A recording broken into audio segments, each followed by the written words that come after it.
Out of dust, a planet emerged.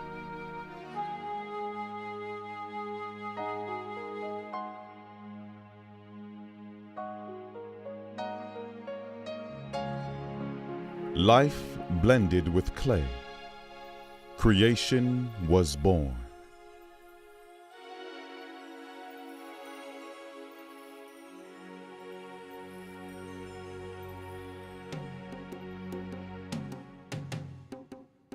It was an uncultivated land, so the people created tools to survive those wild times.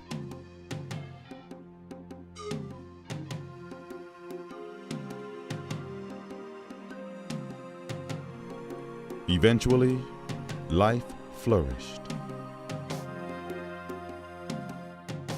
Over time, their simple tools could not meet their growing needs. They began to struggle for food, battling over meals, and laboring in agriculture.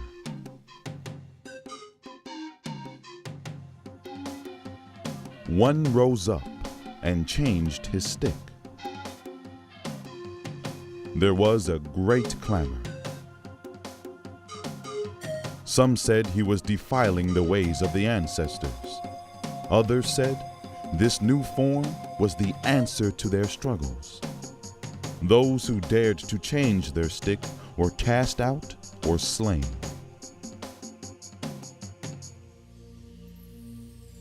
These people built a new society based on laws, and over the ages, they prospered.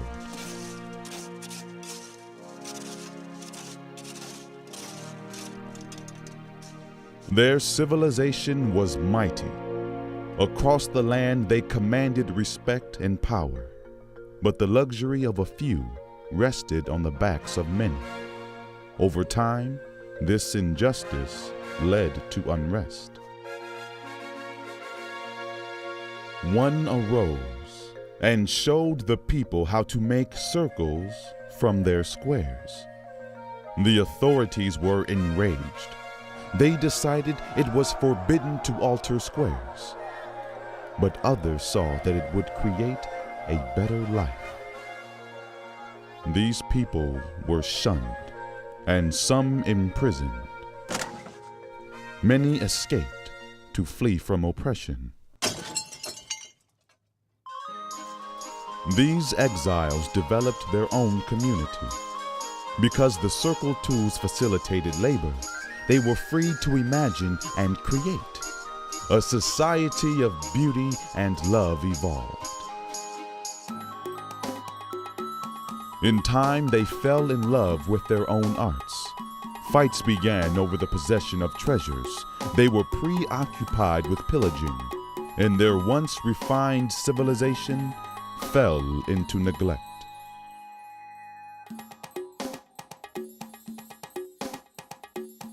Among those who opposed this destruction was one who came forth and showed the people how to turn a circle into a bowl. It gave measurement and science to the masses, whose treasure became knowledge.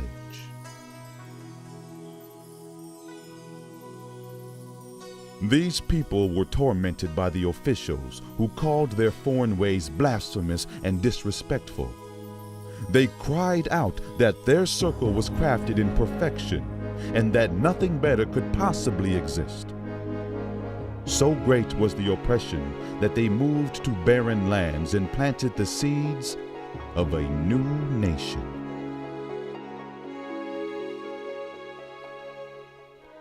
Generations passed as this nation struggled and transformed into a mighty empire where all people would come to learn. Their schools were the pride of the known world. As the stick, square, circle, and bowl societies expanded, their villages grew very close. Sticks had circle neighbors. Bowls lived next to squares. The land seemed very small. Each of the four cultures felt they were the chosen people. Competition turned into fighting. Tools were made into weapons, and feuding led to war. While the clamor of oppression raged on all sides, some tried desperate methods of escape, which only ended in disaster. In the midst of the chaos, one stood upon a hill, and crafting his bowl into a horn, he belted out from his inmost being the mightiest sound.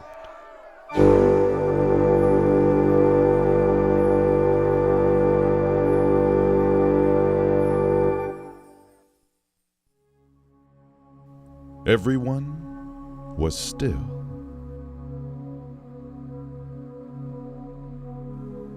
The trumpeter then reached out and handed his horn to a nearby person. From his other hand, he held out a pure white cord and also gave this to him. When he received these gifts, he was instantly filled with inspiration. The next moment, the trumpeter was attacked from every direction. There were a few who, while still in a daze, gathered by the one who had received the precious gifts. He led them out of the savagery. Unfortunately, some were unable to escape. Their blood marked the path they would follow.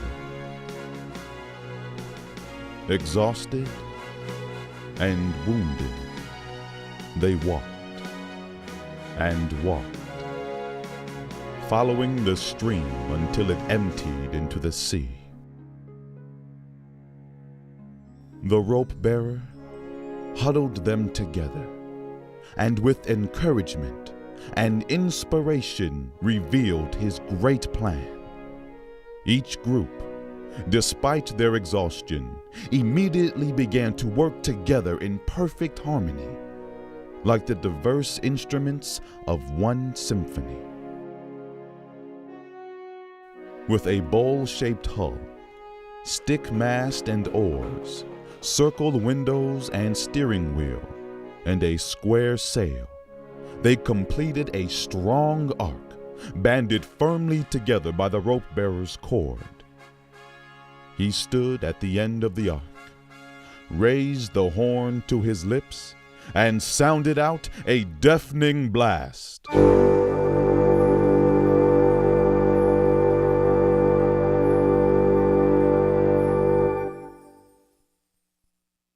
The warring tribes stopped at the sound of the distant horn. Then they all rushed to silence him.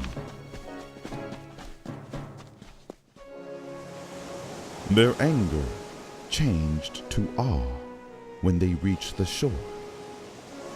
Never had they seen such majesty and beauty. Enchanted by this selfless labor, they moved peacefully towards the craft. They saw the lifeless body of the trumpeter, whose last effort was the call they heard.